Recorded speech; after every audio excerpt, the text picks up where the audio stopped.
read the riot act, all right? You got to lay down the law. These people aren't living up to the standard, and you got to tell them all the things that they're doing wrong so they can get better, and that's the come to Jesus moment.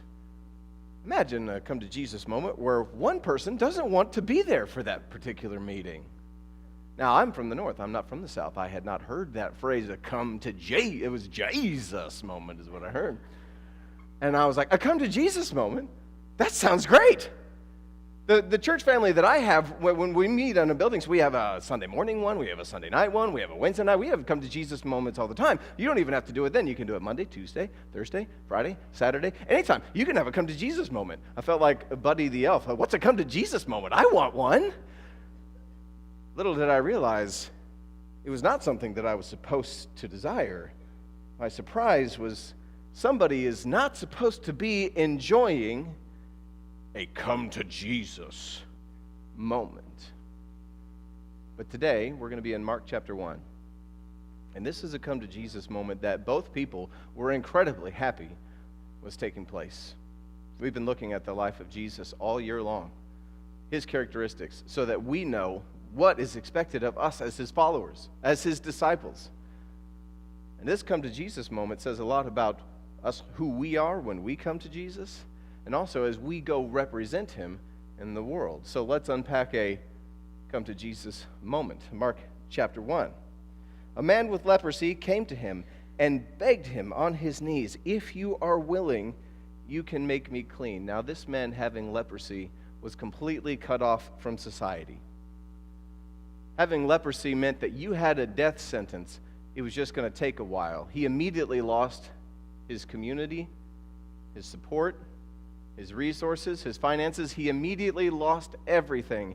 For him, he had a death sentence, and he was just waiting for the grave. And I think it's possible that today there are people that have a death sentence, and it's called sin. That death sentence is sin. That's the price of sin. That's the cost of sin. Now, this man did have a physical issue, but this leprosy is a picture of the soul. And there are people that have a death sentence of sin, and I want you to picture what leprosy does to the body. The rotting away of the flesh, the oozing sores. It's pretty gross, right? But think about this.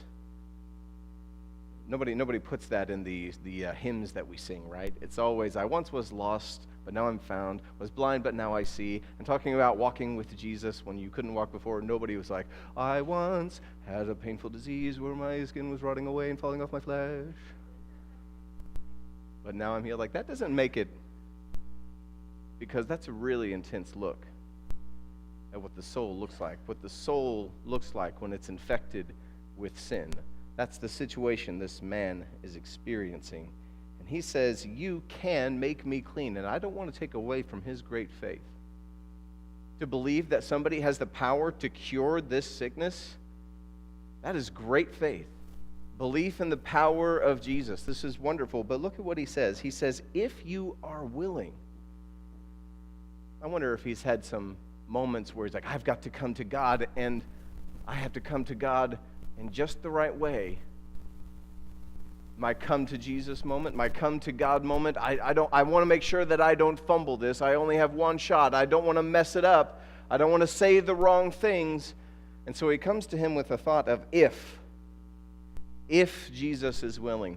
And it reminds me in Mark chapter 9, Jesus was going to have another encounter. This time it was with a dad who had a son who had a demon in him, and the disciples couldn't get the demon out, and so they come to Jesus. They have a come to Jesus moment.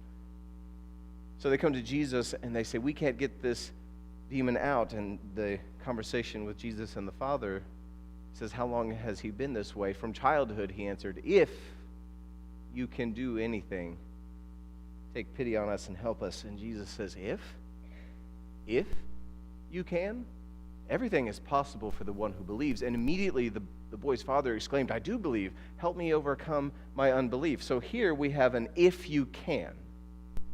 The man with leprosy in our story is saying, if you care, if you are willing, if I meet the standard of your concern for my life. And I wonder if there are times when we have this feeling that maybe God has more important things to do in the universe than care about us. He cares about you individually. Yes, he's got the whole world in his hands, but he also has you and he has me in his hands. So don't ask if he is willing. Don't ask if he's willing. He would tell the man, that's exactly why I'm here. I am here for you. Does God care? Absolutely. Can God do something? Absolutely. What if how would it change our faith if we replaced if with because? Because you care, God. Because you are able, God. Since you know me, since you know what's best for me, I know your willingness is there. I wonder how that would change the way we interact in the world. So the man with leprosy came to him, and we're going to look at this. He begged him on his knees. He begged him. This may be how some of you have been taught to approach God. That you have to beg him over and over and over and over and over and over again, and you have to say it just the right way, with just the right words, with just the right paraphrasing, the right amount of pity in your voice, the right amount of pain, and maybe if you say it enough over and over again, then God will hear you. Like he didn't hear you the first time? Like you need to keep repeating yourself? That you have to beg him to care about you, beg him to love you? You do not have to beg God to love you. Think of Elijah on Mount Carmel in 1 Kings chapter 18. There were 2 altars, 2 bulls. So a group of prophets are on one side, the prophets of Baal. And then there's Elijah, the prophet of God, on the other side. And he says, okay, why don't you guys go first? We'll pray. We'll talk to our God. And the first God to answer by burning up these sacrifices with fire, that will be the God that Israel worships. And do you know what the prophets of Baal did for a long time? They begged. Over and over again, repeated. They were frantic. They were begging. From morning until noon, to the point where Elijah is mocking them. Maybe your God is asleep. Maybe he's deaf. Maybe he can't hear you. Why do you have to keep repeating yourself? Maybe your God isn't willing to help you. And so then, after lunch, they decided to take out their swords and start slashing themselves. They are feeling pain, thinking, if I am in more pain, then my God will care more. Do you see what they're doing? They're begging, they're repeating themselves over and over again. And then Elijah goes, that's enough. Do you know how many prayers Elijah said? 1. And he says, hear me, Lord. And the Lord answers immediately. I don't know who told you that you have to beg as if God has his back towards you. He does not. He is in your life. He cares deeply. So yes, if you do say, I know what the leprosy of my soul looks like, I'm not saying this isn't a serious condition. I am saying that God knows how serious it is. And if there's anybody who's begging for you to be cleansed, it's God. He's the one saying, please, see what I can do. I'm begging you, pleading with you. Jesus, whenever he was teaching about prayer in Matthew, he says, when you pray, do not keep on babbling like pagans, because they think that they will be heard because of what? Their many words. They think they're going to be heard because they beg over and over again, as if they have to try to get their God's attention. Our God is everywhere, in all places, at all times, all loving and all caring. Do not be like them, because your Father knows what you need before you even ask. So let's go back to Mount Carmel. Before Elijah's prayer, God's like, oh, this is going to be so good. This is going to be so good. He cannot wait to act in your life. So don't beg so much, because you diminish the love and the presence and the care of God. He is here. In fact, he is pleading with you to care as much about your healing as he does. So let's look at how Jesus answers the man. Jesus, it says in Mark, indignant. Now don't read angry. He wasn't angry. He was filled with compassion. That's actually what some of the manuscripts say. He was filled with compassion. He was so overcome with emotion. He was so serious about this, saying, the man said, if you are willing. He said, absolutely. That's the whole reason that I came. And so he reached out his hand and touched the man, and he said, I am willing, be clean. He wasn't mad at him. In fact, this is the whole reason that he was here. Now, I do want to be clear, because I'm going to talk about how people get healed. And I'm not going to talk about physical healing. I'm not going to talk about why more people aren't being physically healed in our world today. Because what good is talking about a body that's well if a soul is still hell? Okay, so we're going to talk about the spiritual side of healing. So why, if God is willing and God is able, why aren't more people being healed? Because you have to be willing too.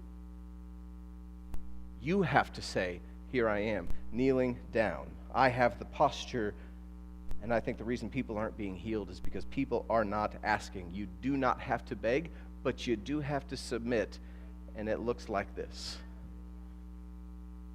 This is submission.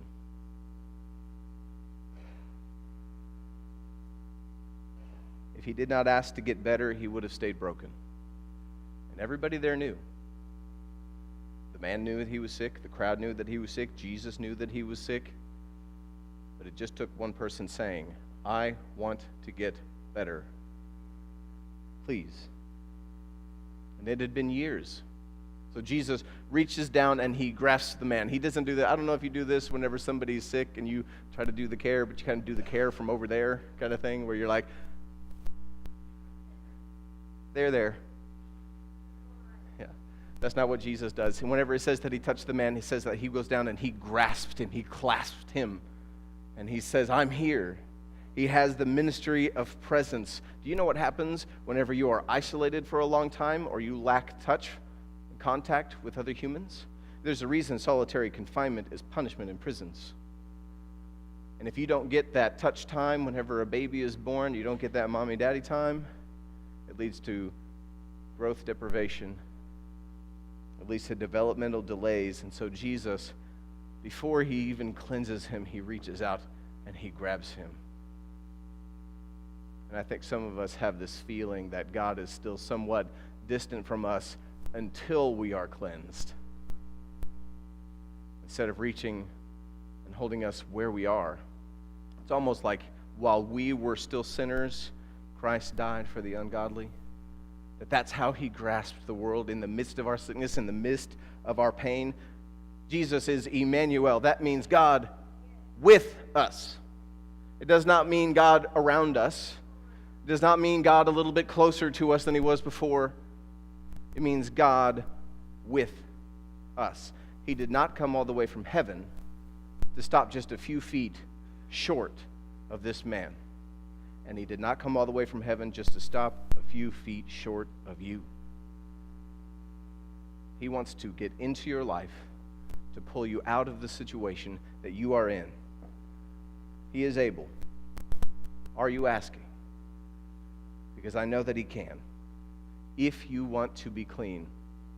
And then, immediately the leprosy left him and he was cleansed. You see, dirt, up to this point, had always won. I mean, don't you remember just a few years ago when sickness was a big thing?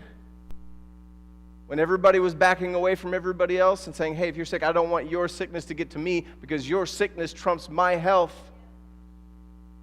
It was that way with spirituality too. If you're unclean and you touch me, your uncleanliness always trumps my cleanliness. That was the way the religious world looked at it. And now Jesus is here and he's flipping everything. He was clean and he touched the man, and then Jesus didn't become unclean.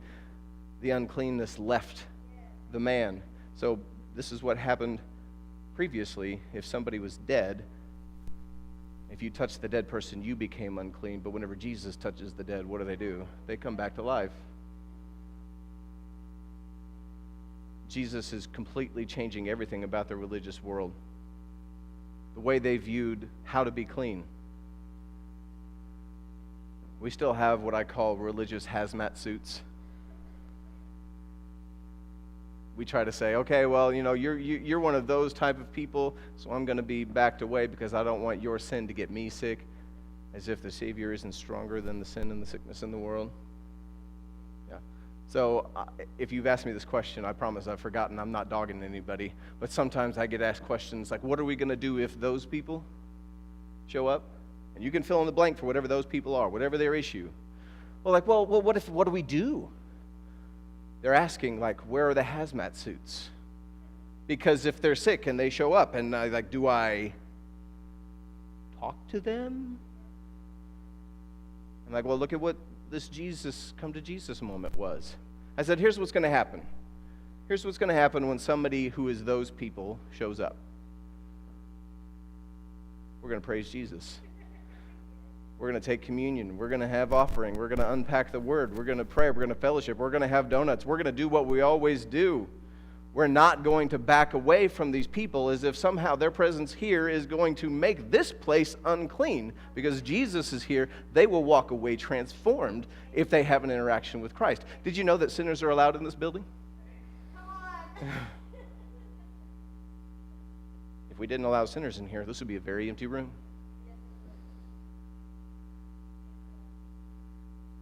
So the policy for whenever lepers come in,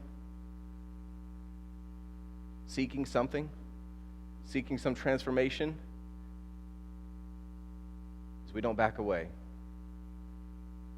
We get close to them with the message of Jesus and transformation, because the Savior is stronger than sickness. I think too many churches have a come to Jesus mentality, whenever I think we need to increase the moments where we go to the lost. That's why we say we want to be like Jesus here, going to where the people are. Let's get back to our story. Jesus sent him away at once with a strong warning. See that you don't tell this to anyone, but go show yourselves to the priest and offer the sacrifices that Moses commanded for your cleansing as a testimony to them. Don't tell anybody. Yeah, right. Like he would be able to do that. But he says, show yourself to the priest and offer the sacrifices as a testimony to who? To them. That man knew he was clean. God knew that he was clean. Who needed to see this? The people that were going to let him back into the community, because suddenly he shows up and says, it's all good. And they would have said, yeah, right, I won't believe it until the priest tells me. You can't get back in here. So they needed verification of what God had already done in this man's life. It wasn't a sacrifice to make him clean anymore. It was a sacrifice of thankfulness for what God had already done in his life whenever he met with Jesus. Do you know that God is meeting with people right now who are not in this room? So we're under a different system now. When people who are like, Jesus has walked into my life, we don't say, prove it. That's not the system. That's going back to the old system. You don't have to come to a priest. I know this may be some of your faith backgrounds, and you may feel comfortable with, I feel like I have to go to this priest for them to declare me to be clean. That is wrong. You don't. The man was clean not because he went to a priest, but because he went to God. So you can go to Jesus and you can get clean. And then whenever you show up, and we all show up as people who have been cleansed by God, you know what we're going to do? We're going to celebrate and sacrifice of praise. That's what that sacrifice turns into. It goes from being something that makes you clean, which they had to do, to becoming something that celebrates the cleanliness that God and the work that he does in your life. But those priests, let's talk a little bit more about them. Because in Leviticus, whenever Moses has these commandments that he gives from the Lord saying, this is what we have to do in case there's somebody with a sin issue, a skin sin issue, if you will, with the leprosy in their lives, this is what we have to do. The priest is to go outside the camp and examine them. Do you see the problem whenever there is somebody who is unclean and can't get into the camp, and there are a bunch of priests that are all gathered inside the camp and don't go out? How is that person supposed to get any assistance from the Lord?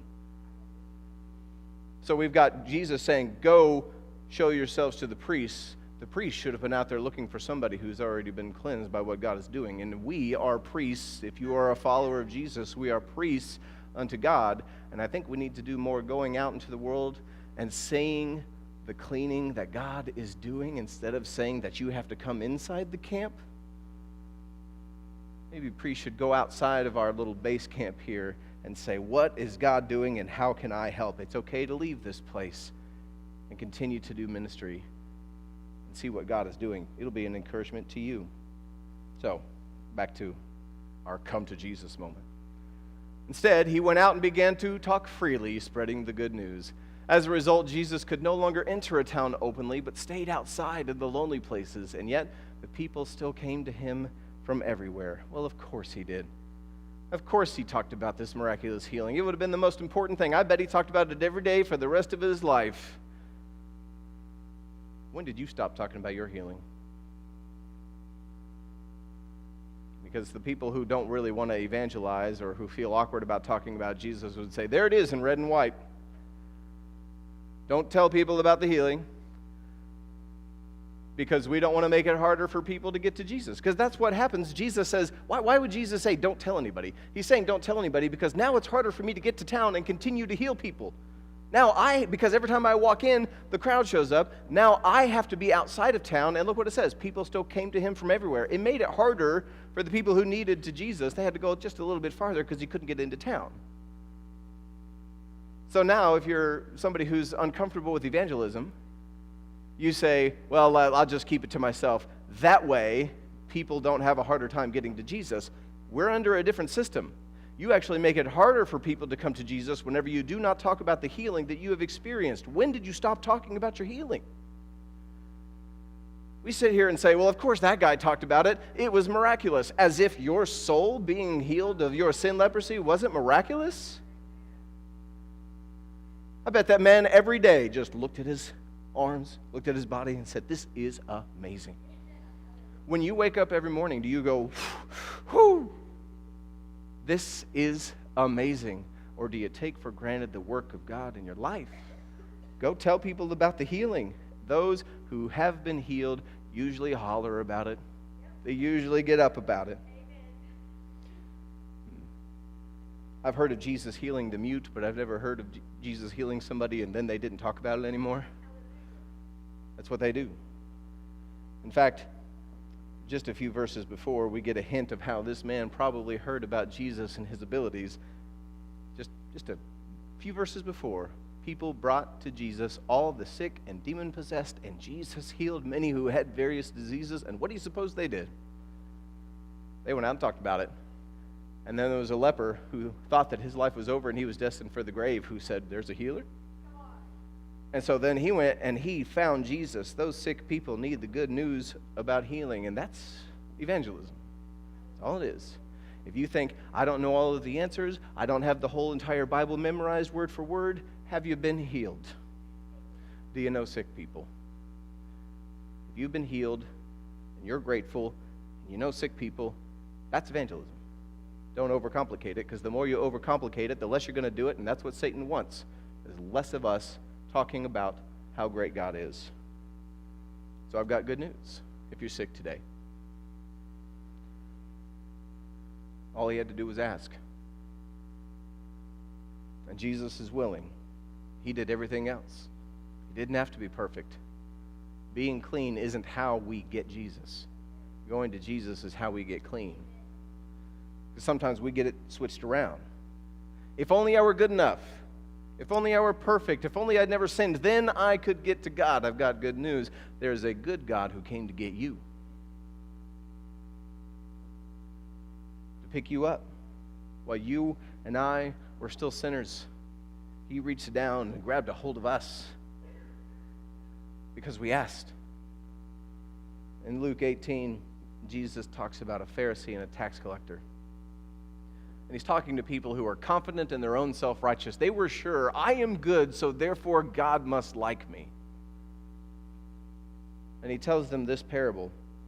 2 men went up to the temple to pray, one a Pharisee, and everybody in the audience would have said, oh, Pharisees, they're good people.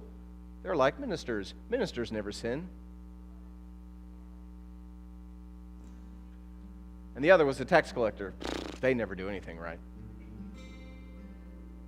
And the Pharisee stood by himself and prayed, God, and that would be the last time he mentions God. I thank you that I am not like other people, robbers, evildoers, adulterers, or even like this tax collector. I fast twice a week and give a tenth of all I get.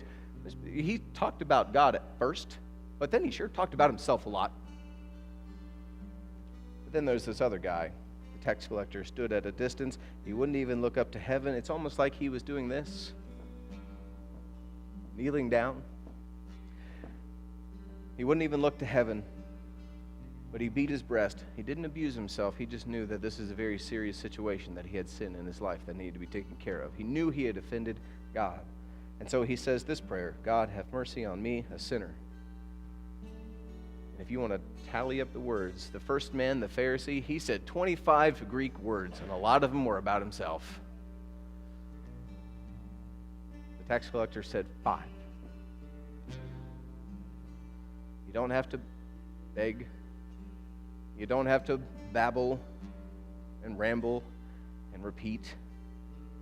He didn't say very many words, but the words that he did say were saying, I need help. I need mercy. And it was given because God is more than willing and he is more than able.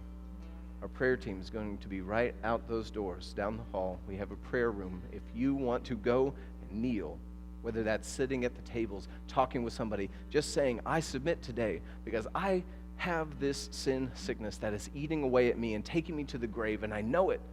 My soul is rotting away from within me, and my life smells like death. If you're ready to have forgiveness, I would love to pray with you, talk with you about next steps, to say this is how you receive the gift and the goodness of God. This is how you be cleansed immediately. You don't have to leave sick today. You can get a doctor's note. He is willing and he is able, but are you asking? Maybe today you've been one of the priests that's kind of locked into the camp thinking, well, if the sick people get healed, then they can come to me. If you think I need to reverse that, I need to get out of my comfort zone and I need to start going and finding where God is working, you can repent of that too. Maybe if you think I've been trapped in this cycle of feeling like I have to beg God over and over again to get re-saved for every sin. Whenever people say, I feel like I need to be rebaptized, I'm like, why? And they say, well, I've messed up. And I'm like, really? You realize that if we have to get rebaptized every time we sin, none of us would ever leave the water, right? But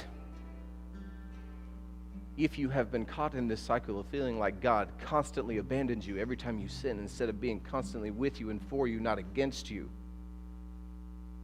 then kneel and say, I'm sorry that in my pride I got trapped in this loop of thinking that I could outdo your grace. We're going to sing a couple more songs, and I think we're going to have a real come to Jesus moment. Not the kind where you feel the hate, but where you experience healing. Not the kind where somebody lays down the law, but the kind where you see a man who took up a cross. Let's pray. Father, I pray for the decisions that need to take place in this room, for the kneeling that needs to happen in our hearts and our souls.